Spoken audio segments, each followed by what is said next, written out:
नमस्कार, मैं डॉक्टर रेणु अरोड़ा आज फिर आपके सामने उपस्थित हूँ कुछ नए विचार, कुछ नई भावनाएं लेकर। रोज़ मैं आपसे बात करती हूँ कुछ नई ही चीज़ों को लेकर। आज मैं एक ऐसे मुद्दे पर बात करना चाहूँगी आप लोगों से, दुख जिसकी गठरी सबके सिर पर भरी पड़ी है, उसको मैं बोलूँगी दुख की गठरी सिर पर ढोए चले मनुष्य, पाँव पाँव थक जाए अपने दुखों की गठरी से उतार कर कहीं रख ना पाए, किसी और के साथ न बांट पाए, क्यों है इतना तनाव में मनुष्य। दुख की गठरी मत उठाकर ढोए, कुछ नहीं होने वाला, जो दुख आया है वो हमारा है, हमें ही झेलना है। तो क्यों हम परेशान हैं खुद के दुखों से, दूसरे को भी तंग कर रहे हैं, अपने शरीर के साथ ज्यादती कर रहे हैं। जिंदगी मिली है तो दुख सुख तो जिंदगी का हिस्सा है। किसी को दुख कम मिले तो किसी को दुख ज़्यादा मिले, अपनी अपनी किस्मत है, जिसको जो सौगात मिले। किसी को खाली सीख मिले हैं, किसी को मोती साथ मिले हैं। क्यों घबराता मानव मन, ये जिंदगी का मेला है, तू नहीं इसमें अकेला है, चला चल राही अपने पथ पर, यूं ही जिंदगी का मेला है। तो आज मैं बात करूंगी कि हम कैसे अपने दुखों से इतने ज़्यादा मसरूफ़ हो जाते हैं कि हमारे आसपास जो छोटी छोटी खुशियां हैं उसका आनंद लेना भूल जाते हैं। क्यों लेना भूल जाते हैं? क्योंकि हमने वो दुख को इतना बड़ा बना दिया।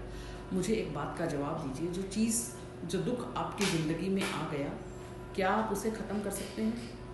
कर सकते हैं तो उसके लिए मेहनत कीजिए, और अगर नहीं ख़त्म कर सकते तो बताइए। जब नहीं ख़त्म कर सकते और उसने ज़िंदगी ने परमानेंट आपके साथ चलना है, ताउम्र आपके साथ रहना है, तो बताइए उसी दुख के ऊपर बार बार रोने से फ़ायदा क्या? क्या आपकी जो सुख है या खुशी है उसके ऊपर आप बार बार प्रसन्न होते हैं? नहीं होते ना। आप वो खुशी को वहीं छोड़कर फिर ज़िंदगी में आगे की ओर चल पड़ते हैं और आगे की राह को देखना शुरू कर देते हैं। तो दुखों के लिए क्यों उसको सारी उम्र बांध के रखना? बैठिए, सोचिए कि ये दुख हमारे पास ताउम्र का है, ठीक है, कोई बात नहीं, लेकर चलेंगे। ये दुख हमारे पास है, इस पे हम मेहनत करें तो उसको ख़त्म कर सकते हैं। फिर देखिए कहाँ हम खड़े होते हैं, अपने आप को देखिए तो सही, फिर अपने साथ न्याय कीजिए। जब हम जिंदगी में अपने साथ न्याय करना भूल जाते हैं तो वो दुखों का भार हमें उठाना पड़ता है। तो आज के बाद अपने साथ न्याय करना सीखिए, अपने जज खुद बनना सीखिए कि आपको परमात्मा ने एक ज़िंदगी दी है और उस ज़िंदगी का हम क्या बनाते चले जा रहे हैं। अरे दुख किसकी ज़िंदगी में नहीं? क्या परमात्मा को दुख नहीं झेलना पड़ा? क्या राम को विरह की वेदना नहीं झेलनी पड़ी? उसको सीता के लिए वन वन नहीं भटकना पड़ा? क्या भगवान कृष्ण को वेदना नहीं झेलनी पड़ी? जब भगवान ही इस माया के सिस्टम से अछूते नहीं रहे तो हम मानव कहाँ की बिसात है। मैं मानती हूँ वो भगवान हैं, उनको अपने भविष्य का पता था, वो भविष्यवक्ता थे, पर जब वो मानव जीवन में आए, उन्होंने मानव जीवन में आकर अपनी ज़िंदगी जी, तो हम मनुष्य भी ऐसा कुछ कर सकते हैं। मैं मानती हूँ कि चीज़ें मुश्किल हैं पर असंभव तो नहीं।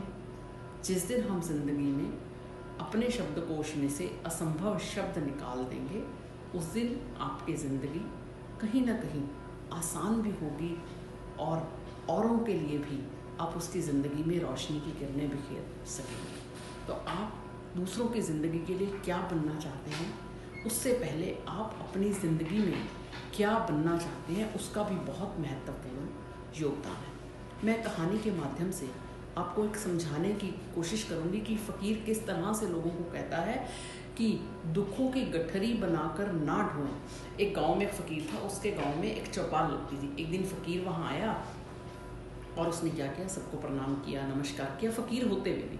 तो बाकी लोगों ने भी उनको नमस्कार किया और फ़कीर ने उनसे पूछा, आप यहाँ पर किस उद्देश्य के लिए, किस पर्पज़ के लिए यहाँ पर इकट्ठे हुए हैं और क्यों ऐसे चौपाल पर इकट्ठे हो रहे हैं? तो अगर कोई किसी को दुख दर्द है तो वो मेरी कुटिया में आ जाना निश्चित होकर। मैं कोशिश करूँगा कि मैं वो दुख दर्द जो है मिटा सकूँ आपका, मैं आपके किसी काम आ सकूँ। तो अगले दिन क्या हुआ, 10-12 लोग इकट्ठे हुए और उन्होंने सोचा हम फ़कीर के पास चलते हैं तो हमारे दुख दर्द जो है ख़त्म हो जाएगा। फ़कीर ने जादू की छड़ी घुमानी है और ख़त्म हो जाएंगे। 10-12 व्यक्ति पहुँचे, हर एक को फ़कीर ने बोला अपनी अपनी कहानी मुझे सुना। सब ने अपनी अपनी अपनी कहानी फ़कीर को सुनाई। फ़कीर मंद मंद मुस्कुराता रहा और सबकी कहानी को सुनता रहा। उसने कहा कि अगर आपको अपने दुख दर्द दूर करने हैं तो मेरी कुटिया में निरंतर 10 से 12 दिन आना पड़ेगा। अब लोग रोज़ जो है उनको बोला कि जब तुम्हें रोज़ आना है, तुम रोज़ मुझे अपनी कहानी सुनाओगे तो मुझे याद हो जाएगी तुम्हारी सबकी कहानी और फिर मैं ऊपर वाले से वैसे ही प्रे कर सकूँगा तुम्हारे लिए। तो अब हुआ क्या, लोगों ने रोज़ उसको अपनी अपनी कहानी सुनानी शुरू करी। फ़कीर का वो कहानी उनसे रोज़ सुनने का ये मतलब था कि जैसे जैसे वो अपनी कहानी सुनाएंगे वो अपने दुख से दूर होते चले जाएंगे। तो लोगों ने जैसे जैसे अपनी कहानी सुनानी शुरू करी, धीरे धीरे धीरे धीरे करके फ़कीर हंसते हुए आए और उन्होंने बोला आपने अपना दुख मुझसे बांटा, देखो अब आपके पास कोई दुख है?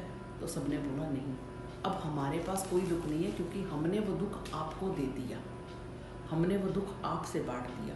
तो यहाँ एक इम्पॉर्टेंट लेसन है कि दुख बांटने से हल्का होता है। अगर आप किसी का दुख सुन सकते हैं तो आप जैसा बड़ा महापुरुष कोई नहीं है, क्योंकि हर व्यक्ति किसी का दुख सुन नहीं सकता। बहुत हिम्मत, बहुत पेशेंस चाहिए किसी का दुख सुनने के लिए और उसके दुख को अपने दिल में जगह देने के लिए। हम लोगों के पास कहाँ वक्त है, हम लोग सुख में तो हर एक के पहुँच जाते हैं, दुख में भी जाते हैं और खड़े होते हैं और वापस आ जाते हैं।